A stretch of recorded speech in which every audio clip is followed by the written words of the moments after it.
السلام عليكم، مرحبا بكم جميعا في القناة. كنتمنى لكم ان شاء الله تكونوا بخير وعلى خير، ويا ربي تيسر الامور وتفرحكم وتوقف علامكم وتنصركم، وربي سبحانه وتعالى يفتح في وجهكم ابواب الخير والتيسير.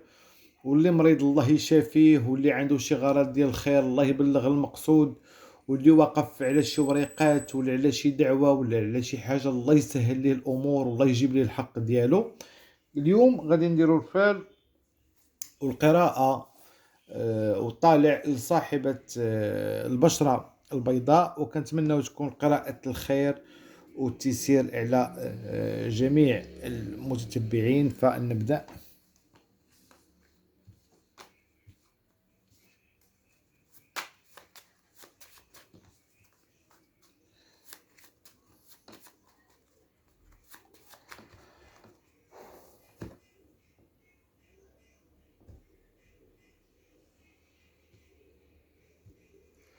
قلبك تخمامك باش ياتيك الله. مولاي عبد القادر الجيلانية صاحبة البشرة البيضاء. نديرو النية ونبداو. البنت البيضاء، هنا كنشوفك مشوشة على راجلك اللي خرج من العتبة. هنا كنشوف واحد البنت البيضاء راجلها خرج من العتبة او غضبان او شي حاجة بحال ما هكا.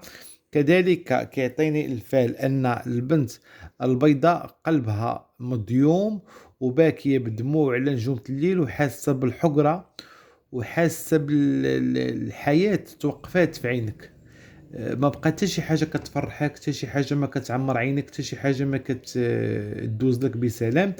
كذلك كيعطيني الفال ان البنت البيضة، سمعيني مزيان، اللي موالفة كتهدي في المحل ديالها، او موالفة كتسيل الدم في المحل ديالها، او موالفة كدير الصواب في المحل ديالها، خاصك ترجعي ديريه في محلك. هنا بزاف الناس مازال كتكون باقا بنت ولا هذا، ولا باقا ما تزوجاتش، ولا كبروا الاولاد، ولا بزاف الظروف كتخلي الانسان ما يبقاش يدير كل هذا. ولكن هنا للاسف الجواد طالبين لك الامور ترجع دار في العتبه، فشوفي كيفاش ديري وصافي. كذلك كيعطيني الفال ان البنت البيضاء غادا تصالح مع الصديقه ديالها السمراء اللي داز بيناتكم شي مشكل، وغتكتشفي بان هذيك الصديقه اللي مقربه بيناتكم، اللي كنتو كتظنوها صديقه وحبيبه واخت، هي اللي ساهمت في هاد التخلويض وفي هاد المشاكل. وهذا الشيء على ما قريب غادي يكون الصلح، وغادي يوضحوا لك شي حوايج، لانك كنشوفك البنت البيضاء تخاصمتي مع الناس الطيبين ورافقتي الناس السيئين.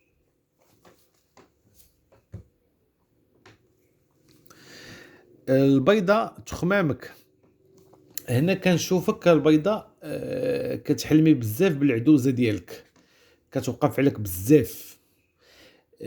سواء كانت عايشه الله يطول في عمرها، سواء كانت ميته الله يرحمها، ولكن كنشوف بان شي اشاره او شي رمز كيجيك دائما في الصفه ديال هذه المراه الكبيره اللي هي عدوزتك. كذلك كيعطيني الفال ان البنت البيضاء كتخمم دير محبه للصديقه ديالها اللي تبدل عليها فتره هذه، خصوصا الصديق الابيض. كذلك كيعطيني الفال ان البنت البيضاء غتظهر على شي طريق غادي تجيك فجأة، وبلاد بعيدة أو مدينة بعيدة، المهم غتظهر عليها وتصل الأمور. وهنا كيعطيني الفال أن البنت البيضاء عندك تماريض. باش كنعرفوا التماريض؟ وما هو التماريض؟ التماريض هو السحور ديال المرض، كيبقى مرة الراس، مرة الكلاوي، مرة الجناب، مرة المصران، مرة الركابي. كيكون واحد المرض في شهر واحد كيتنقل لك على جميع الأعضاء. هنا كنعرفوا بأنه ماشي مرض طبي، كنعرفوا بأنه مرض ديال التماريض. الله ياخذ الحق. باش ياتيك الله، هنا البيضاء 10% او 11% ديال البيضات كنشوف عندك علامة الفرح قريبا جدا مع السيد السمر وحتى مع السيد الحنطي. هنا كنشوف خطوبة داخلة عندك الدار، ودهاز العروسة ان شاء الله داخل عندك الدار. فالله يسخر الامور يا ربي ويفرحك البنت البيضاء. مولاي عبد القادر الجلالي تيقول لك البنت البيضاء اللي كاينه في البلاد البعيده كنشوف عندك تحبيسه على فلوس، والفلوس هاربه منك بصفه كبيره. الفلوس ما كتدخلش لعندك، عندك الامور مضيقه بزاف ماديا، والله يفك الضائقه ديالك.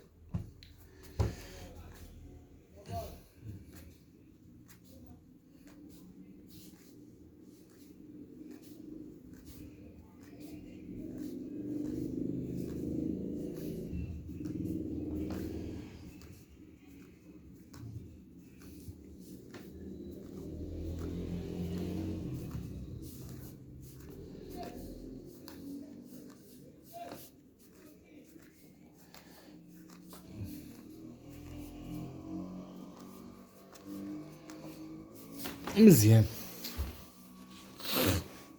هاد الفال هذا البنت البيضاء جيتي هنا بعد هاد الفال. اول حاجه قبل ما نطرقوا للتفاصيل، هاد الفال جيتي فيها البنت البيضاء مقنشه وطالع لك الزعف، وجيتي ملفتة على كل شيء، ما بقى باين لك لا راجل لا صاحب لا ولاد لا والدين لا حتى شي حاجه. كنشوفك زعفانه.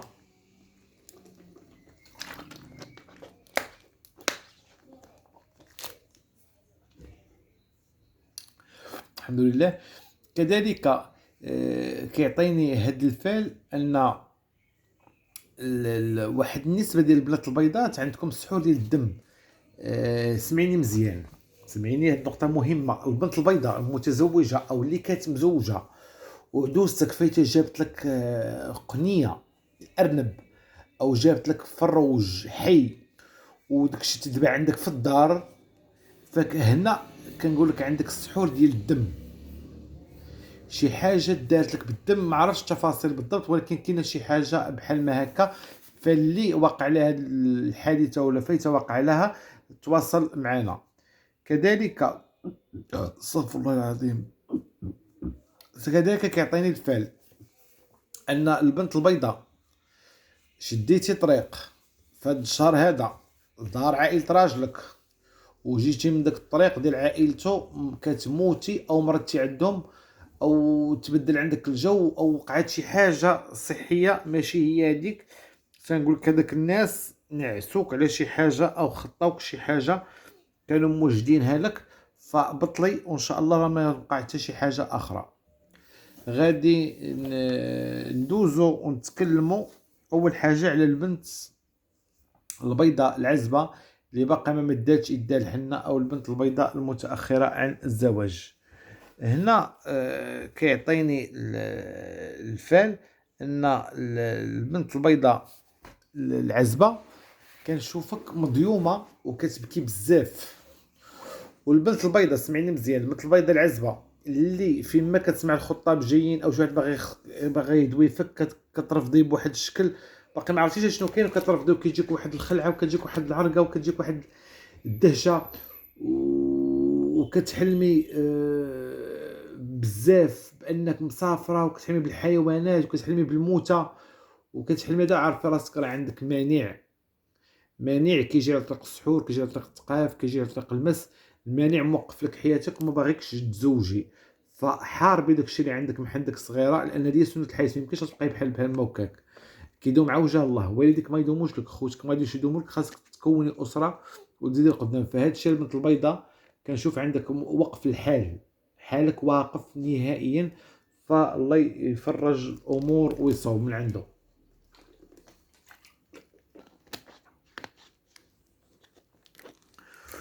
غادي ندوزو ونتكلموا على البنت البيضاء متزوجه مع، هنا بعدا واحد الملاحظه، الرجاله ثلاثه جاو مصافين. المهم غندوزو نتكلموا على البنت البيضاء متزوجه مع الرجل الحنطي اللي هو هذا. ما بين البيضاء والحنطي كاينه المراه الكبيره، المراه الكبيره السحاره. العجب المتعجب البيضاء اللي باقا بعقلها وباقا ما تفليباتش وباقا ما خرجوكش على الطوع ديالك. العجب زعما عجيب غريب هذا الشيء، لان استغفر الله، لان هاد الناس هادو بازلك معاهم. هاد السيده هادي، هاد المراه المسيطره المتحكمه الجاهله، ماشي معك انتي مع عيالات ولادها كلهم، ولكن انتي زايداك نغزه شويه. علاش؟ لان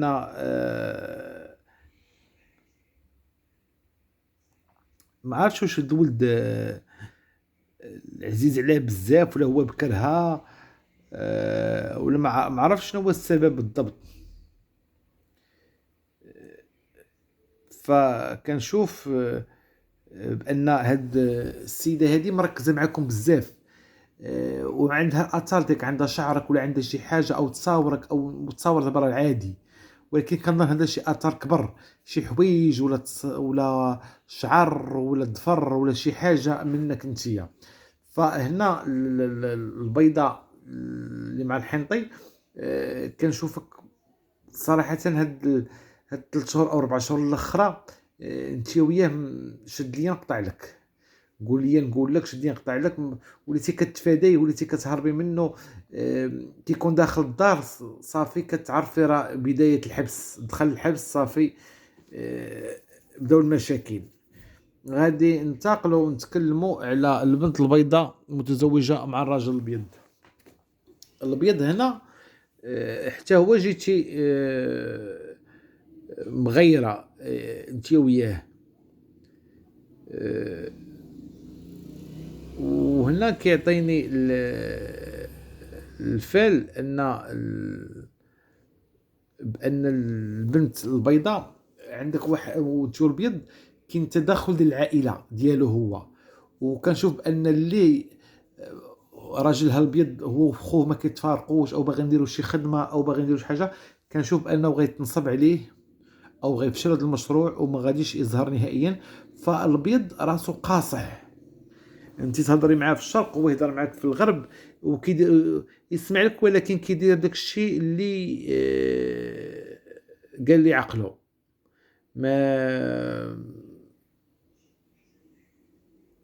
ما كيسمعش. باسل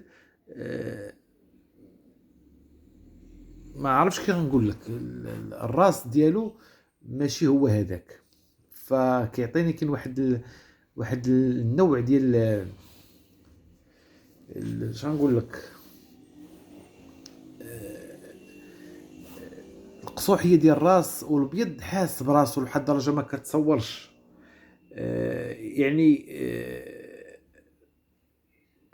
كيبغي يدير داك الشيء اللي كيقول ليه راسو، كيبغي يتكوموندا، كيبغي يتحكم فيك. يعني انت وياه عايشه واحد الجحيم خايب، الله يستر. ف الله يصوب الامور وصافي، لان هذا الشيء ما عجبنيش ونرجع نتكلم عليه بالتفصيل. غادي نطرقوا دابا البنت البيضاء المتزوجه مع الراجل السمر. البيضاء والسمر، هذا السمر كيعرف غير راسو. السمر غيطرطقك المراره، انت كتصرفي بواحد العصبيه، بواحد الجهاله، هو بارد الدم في راسو.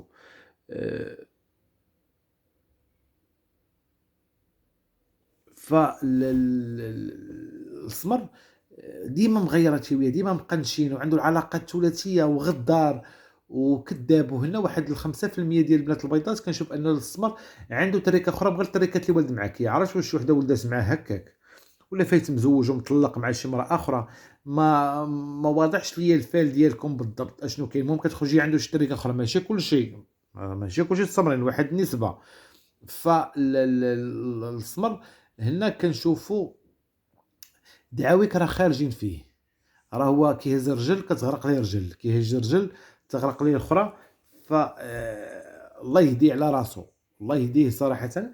هنا بصفه عامه البيضه المتزوجه فالك ما عجبنيش كله بصراحه، لا مع البيض لا مع السمر لا مع الحنطي، كلهم زعما جاو لاروب. وحتى انت ما محسوبه من المزوجات، ما محسوبه من المطلقات، ما والو، زعما مخلي الامور غادا كيف ما هي. ما عاجبكش الوضع، ما عاجبكش الحال. الفراش كون بارد، العلاقه متلجه. كيكون واحد الاتصال بين فتره وفتره. اصلا عندك البرود انت اصلا. ملي كتكوني مع راجلك بحال كاينه مع جن، يعني كنتي كتحس براسك بحال كتادي شي حاجه ديال الحرام، شي حاجه ما حلهاش الله، بكثره داك الكراهيه وداك العيفه اللي انت وليتي عيفه راجلك. غادي ندوزو ونتكلموا على البنت البيضاء المطلقه. البيضاء المطلقه كنشوفك مصاحب مع واحد حمق، واحد هبيل ومسطي وغادي يزيد يسطيك، غادي يزيد زايد لك في العيب ديالو. فالبيضاء هنا كنشوفك كتعاني مع واحد الراجل ما هو البيضة المطلقة، ما هو غيتزوج بك، ما هو غادي يبسع منك، ما هو مقاد، ما هو حتى شي حاجة. يعني كاين واحد كنقولوا لا، كاين واحد عاد ديرونجمون صافي. كذلك البنت البيضاء المطلقة، كنشوف عندك تبدا العتبة، هاد العتبة اللي انت فيها غتبدلي، اما غتشري شي عتبة او غتحول. المهم كتبان ليا بان هاد العتبة هادي ما غتستمرش فيها اكثر من هاد السنة هادي. الله يسهل على الجميع. غادي ندوزو ونتكلموا على البنت البيضاء المعرفة او مصاحبة مع الراجل السمر اللي هو هذا. هنا السمر كنشوف عنده علاقة ثلاثية، كنشوفو 5 شهور او 6 شهور هادي تصاحب مع وحدة اخرى، نهار لنهار العلاقة ديالكم كتقل. فالسمر ما بغى يفوتك، ما بغى يشد معك الطريق. فالسمر بحال كان بكري محروم وفقير، فبحال ملي ولاو عنده دابا شويه ديال الرزق، كيفرج عليك الكبات اللي عنده، كيفوج على راسو. وهنا الغالبيه ديال البيضات كنشوفك ندمتي اللي عطيت هذا الانسان وقت ودخلتيه لحياتك، لانه واحد الانسان الاسمر مسموم. الاسمر قصته وقدامه ما كانش قدام الخير، وبالعكس انت السمراء، انت البيضاء كنشوفك انت عطيتي السمر، يعني كنت عليه فال وجه الخير وفال الحسن، وهو لا، هو كنشوفه جا منحوس مندوس عليك. ف الله يوسع بيناتكم، لان ما كيبانش شي خير قدام، كيبان لي غير المشاكل، وكيبان لي كتضيعوا في الوقت وكتضيعوا في الايام. غادي ندوزو نتكلموا على البنت البيضاء المعرفه او مصاحبه مع الراجل الابيض. البيضاء والابيض هنا كنشوف تبادل كلام جارح بيناتكم. هنا 70% ديال البيضات في هذه الفتره هذه نتوما الفعل لقاكم خاصمين. كل واحد فيكم كيشوف راسو هو الضحيه، وكل واحد فيكم كيشوف راسو هو المظلوم، والاخر اللي ظالمني. انتو الابيض موافقين، ولكن ما كتعرفوش تصرفوا. كل واحد كيشوف الشيء من المنظور ديالو. فهنا كنتمنىكم